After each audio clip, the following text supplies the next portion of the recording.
Welcome to Behind the SME, the podcast where we dive into the stories of founders, leaders, and visionaries of small and medium-sized enterprises. As the CEO of a small business myself, I want to uncover what drives the success of SMEs by talking to those who are in the trenches, building their businesses from the ground up. I hope you enjoy the episode. On today's episode, I caught up with Hugo and Rupert from POCKLA. POCKLA are a really interesting business. They're a marketing technology platform, 3.5 years old, and they use artificial intelligence to generate content ideas for marketing teams. 3 big topics we spoke about today. First one being product market fit. These guys have been through a whole journey on product market fit, and they've got some really useful insights and takeaways. They also have been through 2 fundraising rounds, and they've got loads of really good snippets and bits of knowledge through their experience. And then finally, we spoke about what it's like to co-found a business with not just a co-founder, but also someone that's a really close friend of yours, and how they've learned to communicate with each other. I hope you enjoy the episode as much as we enjoyed spending time with Hugo and Rupert.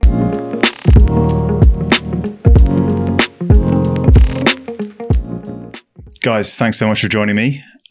Great to have you on the podcast. Obviously, we go way back. I know a fair amount about you. It's been something I've been looking forward to for a while, doing this episode. So just really keen to hear a bit more about your journey with POCKLA, everything that you've been through.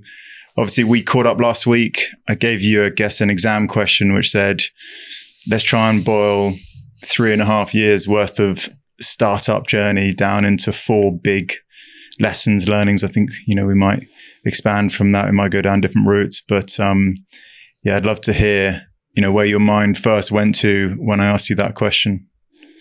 Well, firstly, thank you very much for having us. What a treat to be here after 2 or 3 years of working together, and testament to all of the hard work. So thank you very much for having us. Yeah, likewise. Great to be here, Adam. And Rupert and I definitely both looked at you over the last 3.5 years and said, well, he's in that next stage of the business, life cycle, I should say. How do we get there? How do we emulate? And it's always been good to have people like you and others like you to follow. So thanks very much for having us on. Looking forward to chatting. Yeah, but like a totally different journey. If we pick up on that straight away, mine's a really defined industry. Yours isn't, and how do you go about starting a business in that world? You're taking a bet out of the gate on what people are going to want. Where do you even begin? Well, I've thought about this a lot, and I think it's really interesting when you chat to other entrepreneurs, someone who's gone and created the new trainer that's going to compete in the sneaker market or the trainer market. It's no easier. It's completely different, different set of problems. If you go into an established market, you're talking about marketing. How do you stand out? How are you creating a point of difference, and how are you nailing into that point of difference? For us, you're absolutely right. It wasn't about that. It was about coming up with a solution that maybe your customer doesn't even know they completely have. And that's been a real part of our journey, particularly over the last 4 months, as we've built on the beginnings of product market fit, is speaking to those different segments and who really knows about the problem that we're trying to solve, and how do we find more of them. It's a completely different challenge, to answer your question directly. And we can go straight into that first bucket that I think we gave you, which is, how do you go from completely blank space to you found a business concept that could work and you could commercialize? And that second part is really key. Well, yeah, let's pick up product market fit, right? It's a buzzy phrase. You hear it all the time. What does it mean to you? How do you define it in your brain? And I guess, what does it feel like to not have it, do you think?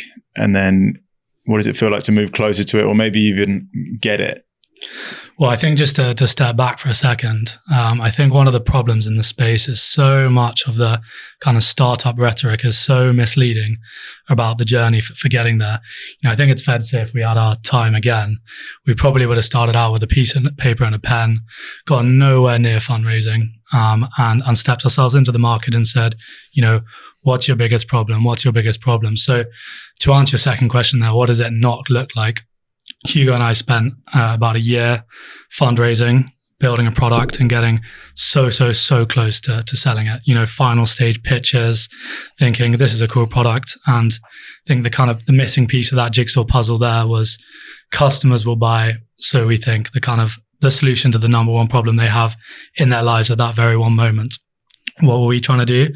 Trying to sell a solution to kind of problem number 3, problem number 4, without really having done our homework. And, it took us about 1.5 years, a lot of money and a lot of blood, sweat and tears to really work that out, to understand how customers think with regard to technology.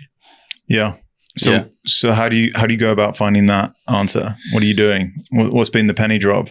Yeah, well, it was a long dropping of the penny. It wasn't, we had a pivot that brought us from the period of time that Rupert was talking about there to the beginning of the period of time that we're now in. And it wasn't a light bulb moment, to answer your question. It was a fundamental changing of the way that we approached building the business.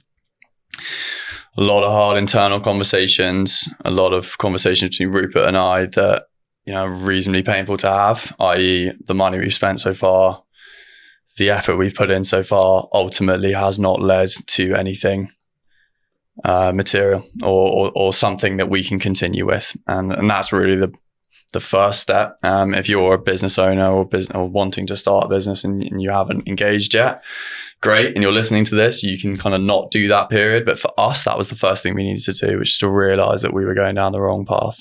And I think Rupert's point around kind of getting close to selling it is quite key.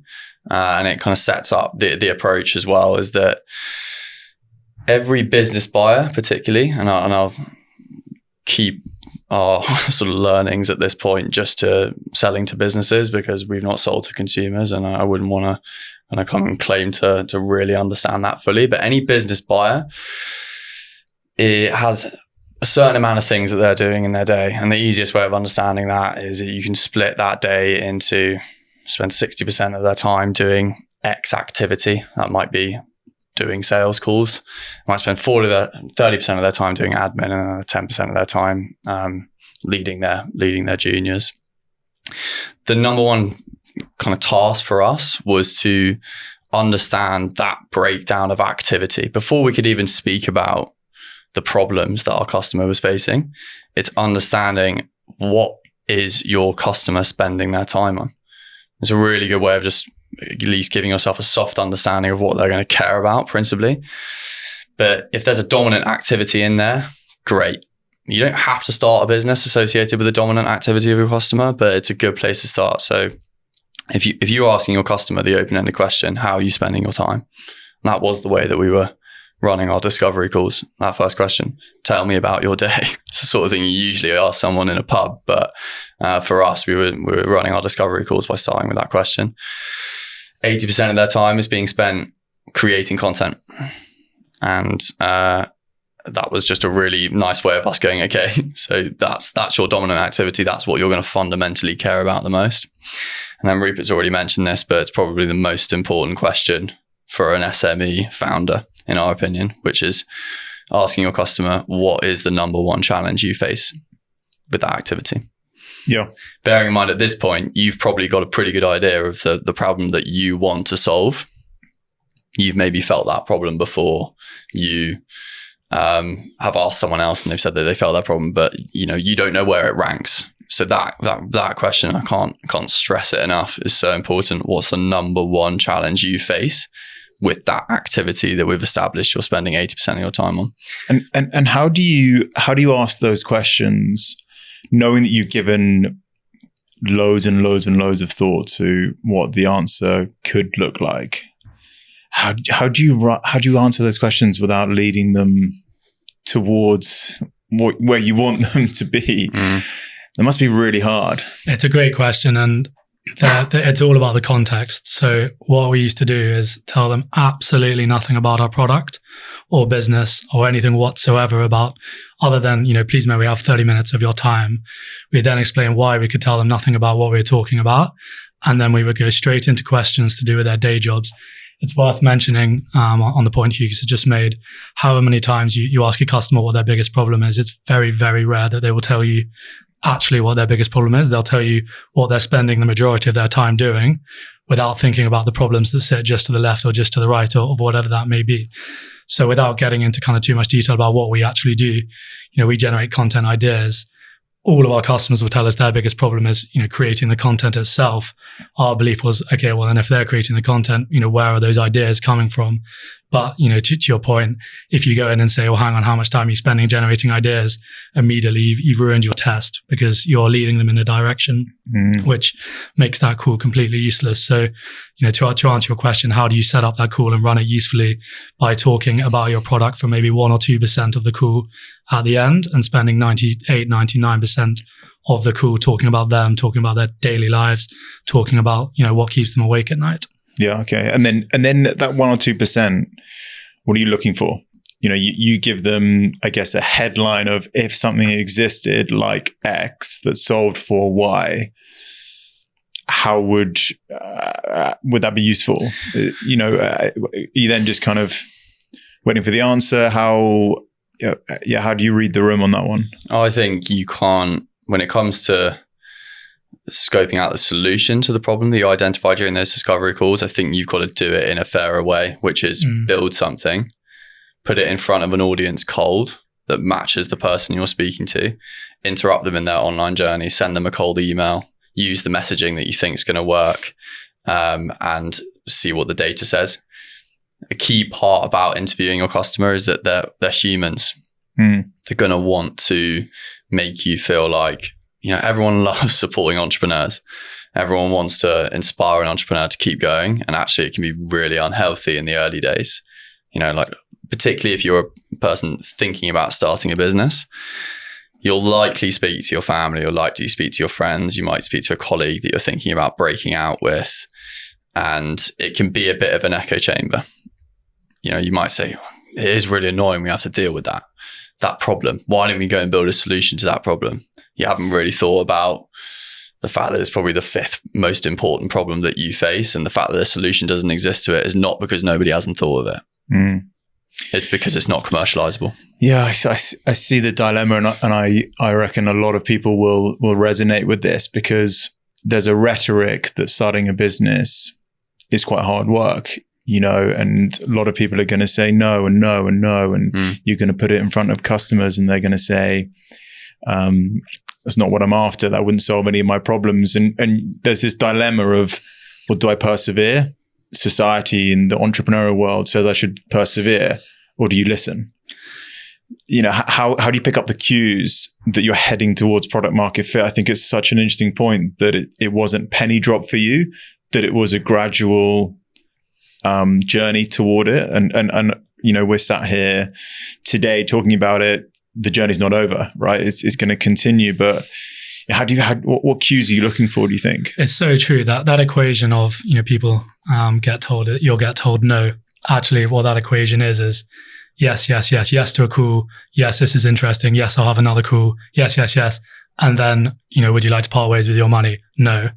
And I think to answer your question, as soon as we kind of change or pivoted and moved towards kind of properly trying to understand customer problems, building POCKLA became a kind of downhill battle, I think is the phrase you used the other day. It's still not easy, but a downhill battle as opposed to an uphill battle. You get on that call and you see their eyes light up, you see their eyebrows raise, you see them start engaging you, and you see them kind of proactively drive forward that next call and set it up with you, rather than 2 or 3 chases from Hugo or I, then not turning up to the call.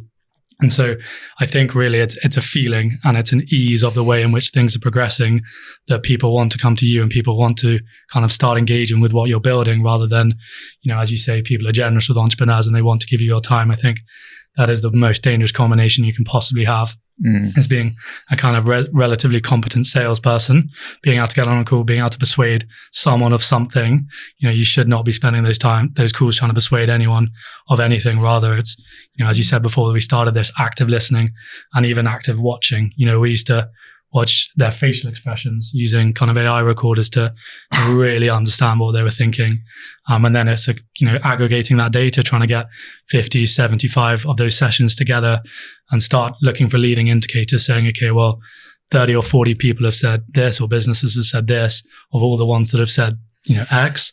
What does Y mean for that next question? And just trying to pull out those patterns from big volumes of data. And that's hard enough in itself, because you have to get that volume of data together. Wow. From businesses that are prepared to do it. And just to add to that, I think if we can kind of crystallize everything that we've said so far, I think there's a misnomer in starting a business that you need to get everything that you're thinking down on paper in, maybe 4 or 5 pages. Maybe you get really excited and you build a pitch deck. Actually, what we learn is to think about it in terms of 2 sheets of paper.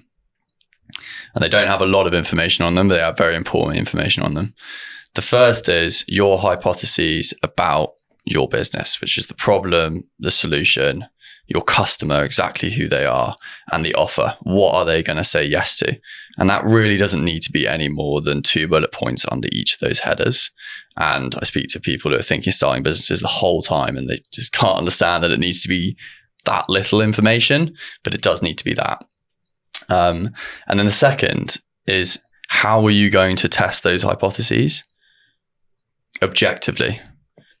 And I think keeping them separate is really important, because as you're going about testing those hypotheses objectively, you can't mention those. You can't bring them up. You've got to put them in a different, if I was on a cooking program, I'd say, right, I've made that part of the meal, I'm putting that to the side, and now we're going to go and do something else. And it is really important you do that. So whatever you think your business is going to be, write that on one piece of paper, then get another one out and say, what's the quickest way to objectively learning whether those hypotheses are true?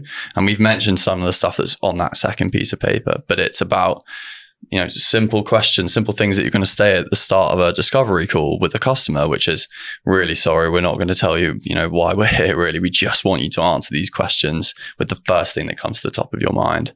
And those questions are, how do you spend your time? What's the number one challenge with that big activity? And then, as Rupert mentioned, follow them.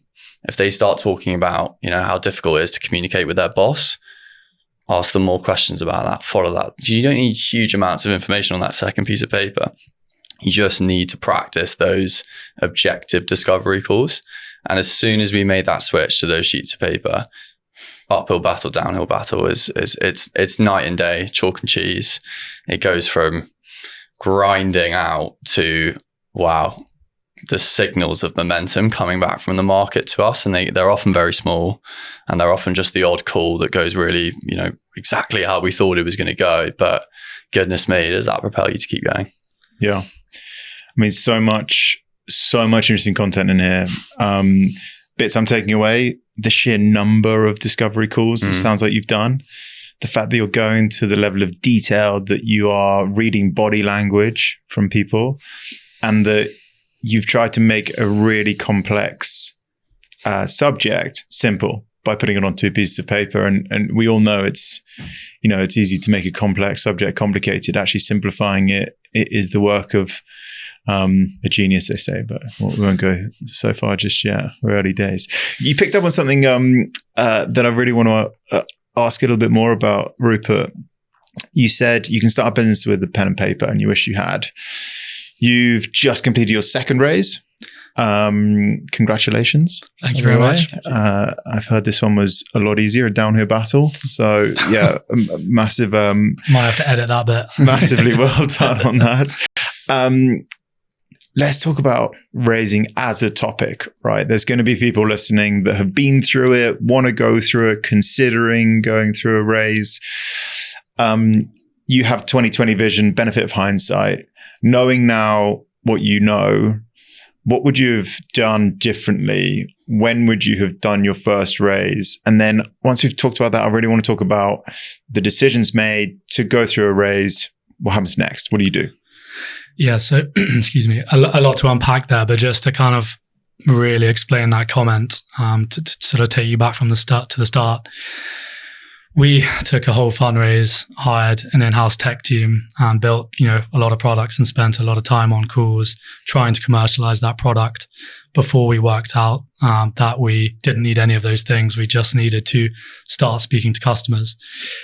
It doesn't cost anything whatsoever. In fact, you can be working in whatever job, whatever walk of life that you want, to be able to go to the market, set up calls, hustle to get yourself on calls with customers in order to start doing that learning. So, certainly not going to sit here and preach this is how to fundraise, this is when to fundraise. We can go into that in a second, but to explain that comment, we certainly didn't need to have money in the bank and have given away, parts of the business to investors with all the kind of, with everything that brings on your time and on your day in order to do that learning. So I think kind of lesson number one for us, if we had our time again, we would have got nowhere near the equity markets or the private capital markets in order to go to the customers to start learning. We would have, probably carried on our day jobs, carried on what we were already doing, and started running those discovery calls on the side, conducted 100 of those calls, had a big set of hypotheses, as Hugo said, and a big set of processes to say, okay, how are we going to start testing these hypotheses? Then you can work out how much money you need in order to start building tiny little tests. Again, you may not need money at that stage, but just to start building bits of technology or bits of tests to begin testing with customers and get yourself towards kind of revenue. I think I'd add to that as well. Rupert and I had a conversation at the back end of last year after 2023, which was the long extended pivot for us. The beginning of 2023 was probably our most difficult moment as two co-founders. And we kind of agreed that we did our learning of how to be founders in that second year. And that was a time where we were paying ourselves a minimal amount and just trying to survive, just trying to get to the next fundraise. And as Rupert mentioned, in another world, you could probably easily do that on your weekends. Not maybe at the same rate, but I think if you are lucky enough to be good salespeople and to have a good network, you can raise money. Particularly if you're dropping the right buzzwords like AI or whatever it is that's going to attract attention from investors. You might be able to get a raise away, but as Rupert said, you might be giving away a percentage of your business that you don't need to give away. And are you then going to hire at a time when you really need to be learning your craft? You really need to be learning, how do I design this product experience? Or how do I become a really good salesperson? How do I learn how to lead a tech team? Speaking from a personal experience, over the last year, I've gone from no technical skills to conversing with 3+ teams of outsourced technical people with a complete variety of technical skills, all because we didn't have an in-house team. And actually, it's put us in such a better position now as a business to have those skills in-house. So in me as a founder. So I think that there's, if you are lucky enough to get a raise away, which I appreciate is a very challenging thing to do, it can not be a good thing. It can be actually that you need to do that learning first before you're ready, on top of what Rupert's mentioned in terms of being able to do a lot of learning before needing to raise that money. So what you're saying is you need the proof points in place to have the confidence to take someone else's money on board and use it as growth capital, as opposed to let's work out which big direction we're going in capital. Exactly that. It can't be learning capital. It needs to be growth capital with kind of some resemblance of message market fit and an clear understanding of your pathway to testing in an efficient enough manner in order to get yourself to product market fit. And I think that's why it's so hard to raise sort of vision capital from VCs, because they know that you're probably going to spend a year or two learning. All founders have to do it. And that's why there's that process of kind of angel investors who are going to be first money in and giving you a chance to go on that learning journey in order to, ideally get to institutional capital with very clear kind of proof points and a pathway to success with regard to those metrics. Nice. But it's worth mentioning, that I think learning is everything. You can pretty much boil a startup down to a set of assumptions and a set of processes in order to test those. Even when you get kind of Series A, Series B, I think those big companies are spending so much money and time trying to test assumptions on an ongoing basis, and fundraising massively prohibits your ability to do anything other than fundraise. We've had a great few weeks and have some pretty exciting news to share soon enough from a fundraising perspective. But wow, has the rest of the business suffered from a progress perspective, because, it keeps you awake at night. It keeps you busy all day.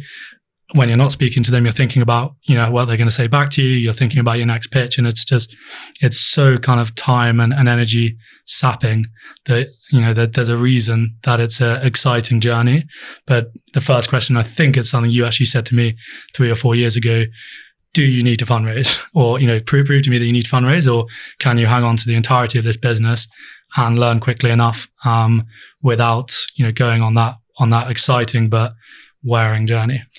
It's worth saying as well, just a token of appreciation to this man sat next to me. I know that if he hadn't had the insight and just skills already at that first fundraise to know that we were just going to get diluted a huge amount if we didn't have X amount of proof, we wouldn't be in the position that we are in today, being able to raise and, still hold on to the amount of business that we do. So I'm very grateful to him. He seemed to off the shelf. I think he'd seen a lot of decks in the past and was close enough to that SME investment process to, thank goodness, have the insight about how much this business are we giving away, what's normal. Because I think if you're a founder who's not had no experience with that, and that was me, I would have been going into those conversations, completely blind and just thinking that I feel like, oh wow, that's 100K, I'm getting a good deal.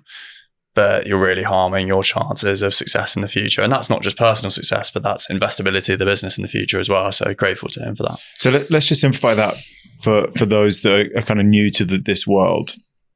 I think what you're saying is the further you get down the road towards having a concept that's been proven, customers that are there and hoping to buy, maybe even a brand, products, processes in place, the further you can get through, the cheaper your fundraise is going to be, i.e. you'll raise X amount of money for a lower percentage of your business. Exactly. Is that right? Exactly yeah, okay. that. You can just keep increasing your valuation. And as Hugh says, it makes such a difference, down the line. One of the first things a VC will look at is how much the founders own. And, they're pretty cutthroat by the time you get to Series A. There are clear thresholds. And, who's telling you that 3 years before? That all those decisions at a very early stage have, might be make or break for the success of the business down the line. And so just getting on board with someone, and I'm certainly not that person, it's very kind of you to say, but there is a fair bit of luck involved in ensuring that you have the right numbers, but it makes such a difference. And the software that's available in this world right now, and the skills that you can obtain from watching videos online, you can get a business a long way down the line without having to raise money. I think I actually saw a prediction from one of the GPs of one of the big global VCs a couple of weeks back saying big prediction for 2030 is the next set of unicorns will have under 10 employees in them, under 10 employees of them. And, Hugo and I are kind of reaping the rewards right now of using software in places that, previously there would have been humans doing that job. And, maybe we don't want to go down that rabbit hole right now, but it's crazy what you can do in this world with a willingness to learn and an understanding of what's out there. I think if you're a potential founder listening to this, I think it is very important that you get ready to learn a lot of things quickly, and that's something that you want to do. I'm hesitant to sort of give brash rules here, but I can't see how we would have been successful if we hadn't seriously rolled our sleeves up and done loads of stuff we didn't want to do, weren't naturally good at, weren't happy with our performance initially, and just had to learn it, because it gives you that core strength in the founding team to get through tough times and not have to hire to kind of fulfill skill gaps. And in the long run, I think it's going to give us a really good chance of being able to lead teams who are doing those things going forward, and actually know what they're going through. Yeah. I mean, I can concur with that. Having, done every role in the business at some point, it massively helps. And, what I found is that as people have come on to take parts of the role on, they obviously take it and they run with it and they go a lot further. Sometimes actually the benefit of the simple way in which you used to run it can be quite helpful, and going, actually, it feels like this has kind of gone a bit further than it needed to. Is it not just a case of doing it like this? And I'm like, yeah, that's 90% of it, So yeah, you're totally right. Let's rewind. I want to talk about raising. Okay, so I've got the proof points that I've got a product that I think people are going to want to buy. I've got a proof of concept. I've got an understanding of what I would spend some money on. I'm sat there at my desk. What do I do next? How do I even begin this journey? Maybe a little bit controversially. First answer to that, my mind's shot to just simply relationships. Probably the first thing I would do would be to write down a list of all of the potentially influential or influential people that are anywhere near the funding market, and just get on the phone to them and start building those relationships. Both of the kind of big funding successes we've had in this most recent round, and certainly in the previous round, all of them came off the back of building relationships over a kind of multi-month period, especially our two kind of lead private investors in the first round. That was kind of 6 or 7 months of getting to know us pitching to them, watching our progress, tracking our progress. And I think, to these investors, trajectory is everything. They know that your static point in time is not what they're investing into. And, you've got a lot of learning to do. How can you prove to them that in 2 years' time or 18 months' time, whatever that period is that they're investing you into, your trajectory is going to keep increasing at the speed it needs to make the risk worth it? So, for us, we share a pretty unified belief on relationships being absolutely everything. And it might sound a little bit obvious, but especially in the institutional funding market, I think it's very easy to think, I'll go and submit my pitch deck, or I'll go through the online process. Does that just not work? Find a way to not do that. Find a way, and really? I hope that doesn't sound kind of really privileged and having unique access into funds, because for the most part we don't. We've had to find ways to really build relationships with people who can then act as your internal champions to drive deals through, because these organizations see so much quality deal flow, and I don't know what the numbers are, but I'd imagine somewhere close to 99% of them you don't even get properly reviewed. So I love this. So you sit down, you're at your desk, and you're going, who that I've ever met, worked with, had any type of interaction with, could help link me up or be one of those people that could get involved in this? What are you doing? You ping them on WhatsApp? Are you on LinkedIn? Are you picking up the phone? Are you trying to meet them for a coffee, a Zoom? How are you structuring this? Well, WhatsApp's a good one, and we can come back to that. But I think about every single one of those interactions as a little business deal. And I know that sounds silly because it's just an email, but everyone you're emailing actually wants something. They've got a number one problem that they're struggling with their biggest activity, and they want to be connected to 15 or 16 people. They've got their own list. So as you're making your list of 10 people that you would love to have a conversation about investing in your business, you're thinking, A, who's on their list?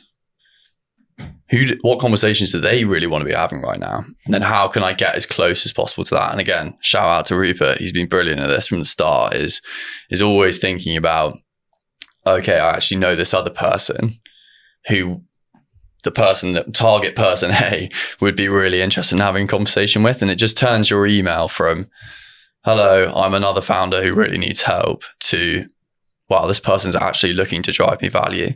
And even if that means that your first call is nothing to do with your business, that's completely fine. And then just to kind of add on to a point that Rupert made earlier, sustained relationships with angels is really important. And the amazing angel who's just doubled down into our second round, we had a very early call with him. And I often think about that first call and think, oh my goodness, that was embarrassing. If I actually think about what we were pitching, and I actually think about how we pitched it, but that's just, there's such a truth in there that this person is super experienced, led one of the biggest companies in the UK over a number of years. And he was looking at our trajectory as two individuals. And when he chose to double down into that second round, he just said, look at the progress you've made. Well done. I'm coming in again. If this trajectory is going to continue like that, then great. And what does that tell you? Being on a call earlier than you would like to is actually a good thing, because it gives you a chance to show that you've moved from A to B. If you're really worrying about needing to get to C before you speak to this investor that you really want in your business, unfortunately, you're doing yourself a disservice, because you're not going to get their feedback, and you're also not going to show them that you were here And then when you manage to get that second call, you got to there. Yeah. And that's really key. Okay, so the interaction has happened. You've managed to get some time with them. You've tried to make it mutually beneficial out of the gate. I love that. Are you getting a deck out and shoving it in front of their face at this point? Are you talking them through kind of the big concept? What's your advice to people that have got to that phase? Leave the deck at home, send it in advance. What would you say? So hard to know where to start on trying to boil down fundraising kind of snippets into what's been our biggest and best lesson. I think the one that I would jump to, and I've got a lot of things running through my head right now, which we worked out very recently, or kind of changed to very recently. Every single investor that you ever speak to, be it private, be it a fund, will have their own set of concerns and worries and perspectives on the world, and not certainly on your business, but more broadly on the world. Speak to them on their terms. Don't go in and speak what you want to speak about for 45 minutes, which is so easy to do because you care so much about your business. Of course you do. It's your baby. The biggest kind of sign of confidence, I think, two founders going and speaking maybe for 1 or 2 minutes, maybe less, maybe a little bit more, and then saying, rather than us pitching, we'd just like to answer your questions and ask us anything. If we can't answer them, then either we've got a bit of a problem because we don't know our business well enough, or we'll come back to you with some more details. And we shifted to that about a month or 2 ago, and it, off the back of a few no's that we'd had from VCs where we thought they'd gone very, very well, we got the no, and the justification were things that we hadn't even had the chance to talk about. And so it was kind of back to the drawing board. Why are we not having the chance to talk about these things? Well, because we're kind of pitching for 45 minutes and either not getting to that slide, or if it's just verbal, not covering off that point. So I think if you can go to those meetings, turn up and say, thanks very much for your time.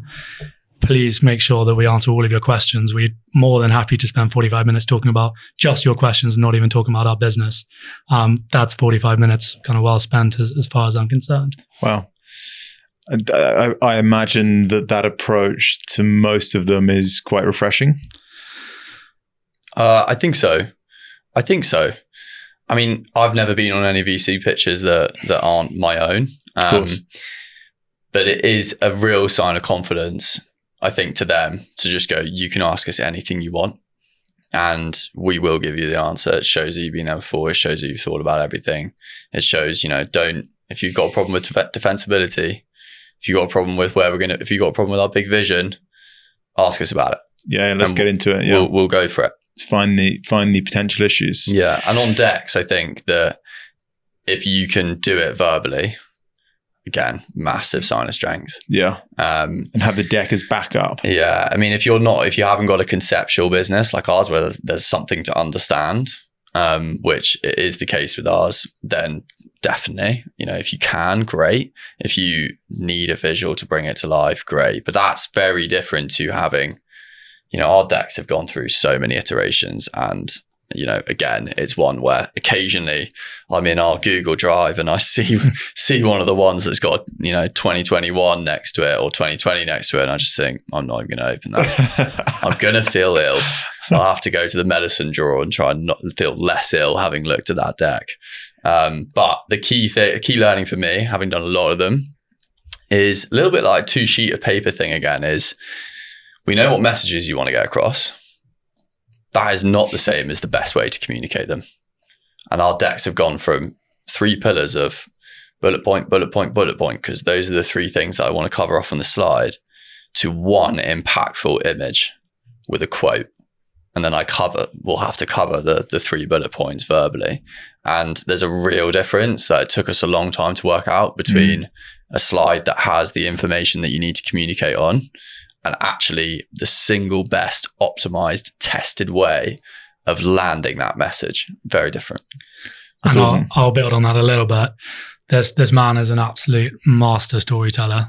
Really, I'm often in awe of watching him kind of win someone over, or not even win them over, get them on board within the first kind of couple of minutes. And I think those first 1 or 2 minutes just cannot be underestimated in terms of setting the scene, telling the story, getting a bit of emotional buy-in. And I feel like this is probably a bit of a generalization, but can normally tell after a minute or two as to how well the next 45 minutes is going to go, because you've either got someone emotionally on board and they're excited, or you don't. And, watching people's reaction to the way Hugh speaks in those first couple of slides, or if it's verbal, is so crucial. Well, now I want to know what you do, Hugo. That sounds like a superpower.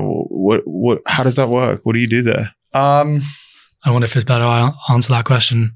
Well, you can give the observation first, and I can see if I can top up. It's so hard to pinpoint what that is, but I can tell you what it's not. Okay. Is going into the problem and solution of your business. Welcome, we're POCKLA. This is the problem we're solving. This is the solution. Our first couple of slides now are wildly kind of creative, in your face, video focused, setting the scene of the world we see, and then talking slowly about how we fit into it. And what we're looking for is those people to be nodding, going, wow, hadn't even clocked this is the world that we're living in. So starting with the vision. And I think making it about them. Like, you're not on a VC pitch, you're on a pitch with this person or this VC or this individual, this person you've already had a conversation with, this angel you've already had a conversation with, this angel who knows another angel that you've already had a conversation with. There's always a link. There's always a reason why you're on the call. So treat it not like a cold pitch. I have the things that I cover in that first 5 minutes, and it is very well rehearsed now, but it will always be a riff on it, because there's always something I can do to make it feel like I'm giving this pitch for the first time, and it's the first time I'm doing it for them. And so that's very important. Have that lined up. Know that you already had that conversation. Know that they've got a client in this space. Look to draw it out. Look to make it about them, and give them an opportunity as soon as possible to ask those questions. Yeah. The approach is, and Rupert gave me a piece of feedback about 6 months ago, because we went into a VC pitch in person, and I do care a lot about this business, and I was sort of geeing myself up before, thinking, how do I make sure I've got the answer to every single question? I've got every base covered. And he very smartly after that just said that really came through. And I think what you need to do is invert that to, how can you just make sure that you're having a good time and you're ready to answer those questions? And maybe you haven't got it all covered, but that's absolutely fine. And that energy really, really comes across. So I took that on, and we've managed to have some very successful pitches, fortunately. I'm sensing a theme here. It's not POCKLA one size fits all. We're chameleon. We are a chameleon to the environment that we're in. We're going to make sure that it's right and meets your criteria. I think that's so interesting. And everybody else seems to be first. The customers first, the VCs first, the angels first. Yeah. Super interesting. I want to change tack slightly if we can. You two have an interesting dynamic. You've complimented each other a few times. Very sweet. There must have been times over the last 3.5 years where you've butted heads. You have chosen to take a big leap of faith with a friend to start a business together. Tell us about how what you've learned, I guess, from starting a business with somebody that you know so well. What you wish you'd known, from the outset. I think to start at the top, and not to be too broad, just such a difference between kind of communication and high quality communication.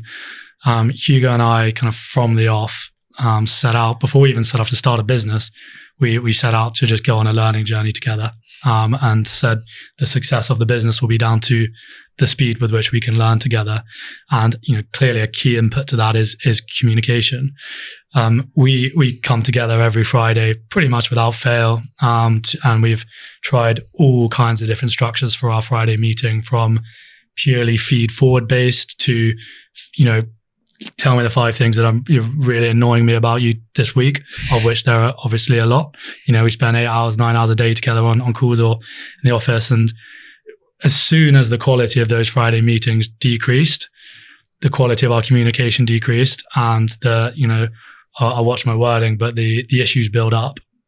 And then those issues build up and it's a vicious cycle. So the quality of those Friday calls decreases because you both have stuff that you've stored up that you don't want to talk about because it's Friday and you'll get to Monday. And so it sounds very obvious, but just, normalizing hard conversations, we often put it so that they're not hard conversations anymore, is just what we really, really work hard to do. And, I think it's fair to say that we've often kidded ourselves about how well we have normalized hard conversations. When parts of the business or the business is going really well, it's much easier to kind of avoid those hard conversations and put the problems aside. But rather, if you're getting in a room on a weekly basis and just really having it out with each other in a constructive way, but still having it out, those conversations aren't hard and they're fine, and you don't take things personally and you leave and you're happy. And I think pretty much without fail, whenever we walk out of those rooms, we both feel better. Even though we've said some, probably pretty harsh stuff and some pretty personal stuff to each other, you come closer, and you're excited to be working together after them. And let's rewind to the outset, right? You were talking about, you were both in big firms doing, consulting roles. It's a big leap of faith, to walk away from an academic career that has led to where you were, and you're on a track, both of you, a well-trodden track, but it was fairly well assumed where you would end up given your trajectory. To then step away and go, let's do this together. How much ground did you cover? Did you say to each other, this is something we're going to grow and sell? Or this is something that's going to be a lifestyle business. Where we want to grow. This is going to be a unicorn. I think we should take this international. I think, I'm only going to do this till I have a family. Then my family are going to take precedent. How many topics did you cover? How do you know you're aligned in what you want? I think not a lot of those, to be honest. Right. I think we're just wanting a big challenge. We thought when we were young, both dissatisfied. I mean, Rupert had to work harder at his previous company than I did at mine. Mine was a bit more cushy, but I think both of us had the view that there must be more than this. And we rubbed shoulders with a few entrepreneurs and just thought, that looks so exciting. And I don't think we're alone in that. I think, if you were in the 1990s, maybe the most exciting thing was to be in finance. But I think there is a much, a healthy, exciting track towards non-corporate life, and we were just really good examples of that. And we the only thing that we said was that if in 2.5 years' time this bombs and nothing happens, we would have learned so much, and our network would have massively increased. And even before we got the last raise away, that was so unbelievably true. Sometimes all we've had to celebrate is our own personal development. So we were looking at it as a personal challenge, and I think that it's continued to be that for sure. I think there's a bit of a myth. And you're certainly in your 20s. I appreciate there's many variables that come later in life, but you're taking a massive, massive risk, giving up everything in your 20s by kind of starting a startup. I think we look at it totally differently. I think it's by far and away the most rapid and efficient way to learn certainly everything you can on an MBA, but learn so much more than that. And as you say, in 2 years' time, if things haven't worked out, that's a very negative kind of perspective. Rather, as Hugo says, you have a full network of people. You can certainly go back into corporate if you want to, or most likely you've got all of these tools to then go and do your next thing, which you wouldn't otherwise have. So, as Hugo has kind of alluded to that, for me, a much bigger risk would have been sitting tight and just drifting through a relatively comfortable journey and from 20s, and suddenly you're 35 and you're wondering what you've done, and you're most likely not in a position to take on the risk that you don't have in your 20s. And in terms of finding a partner to do it with, I think another myth is don't work with friends. Couldn't be less true. I think there's, for us anyway, we've had really difficult conversations that I can't imagine being able to have with someone that I haven't built a trusting relationship with over the last 20 years. 15, I don't know exactly how long it is now, but it's been really important that we have had that relationship and that trust. And Rupert's so good at trusting my direction in terms of if I want to make a product change, if I see something different in the future. He's seen my imagination work over the last 15 years, way longer than we were working together, and just thought, this guy's got good ideas, and I want to be the co-founder that's going to light the beacons underneath whatever he decides. And I think that enabled us to be flexible. If we had two people who had very strong opinions in a sort of parallel way, and then that kind of long pivot that I've mentioned would have been a lot more tricky. And I can remember that conversation verbatim that we had at the beginning of January 2023, and I just said, this is either too difficult and we might want to think about winding this down, or we need to change the product. And he just said, change the product. And I said, great. The rest is history. Yeah. Guys, I feel like we could probably keep going all day, but I'm going to call it there. Thank you so much. I know that there's going to be a lot of people listening to this that might have follow-up questions, might just want to hear a little bit more about your journey. Just tell us quickly, how can they get in touch with you? Rupert at POCKLA.com and Hugo at POCKLA.com. Please feel free to ping us an email. Yeah, and to be specific on that, I do speak to a lot of people beginning to thinking about starting a business, and I've got a pretty well-trodden response now of how I like to help people make that jump, make that leap, take that step towards problem solution fit.